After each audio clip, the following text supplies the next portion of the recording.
Gas! Gas! Quick, boys!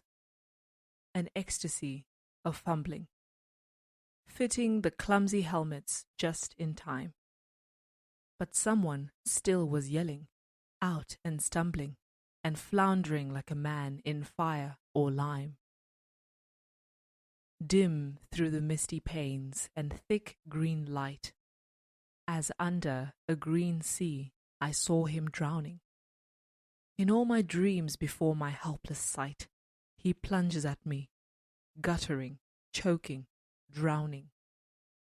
If, in some smothering dreams, you too could pace behind the wagon that we flung him in, and watch the white eyes writhing in his face, his hanging face, like a devil's sick of sin.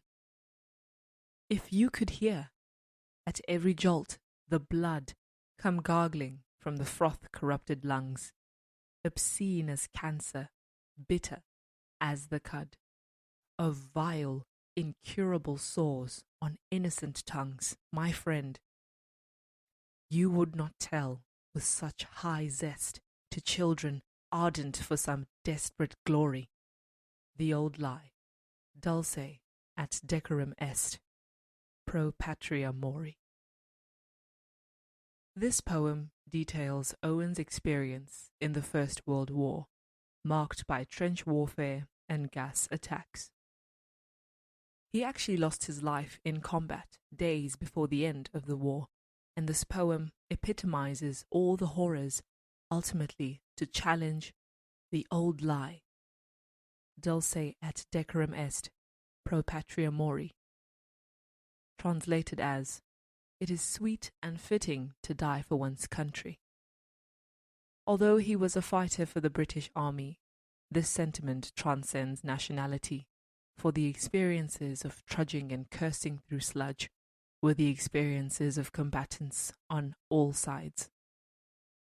In the poem he says, quote, all went lame, all blind, which makes me think of a quote by Bertrand Russell, which goes, war does not determine who is right, only who is left. Of course, the context of a war matters, who started it and all that, but pain, suffering, and loss are the overarching experiences. Speaking of overarching, Whitman says, quote, have you heard that it was good to gain the day? I also say it is good to fall. Battles are lost in the same spirit in which they are won. For the most part, we know of the stories of conquerors, and they are often presented to be aspirational.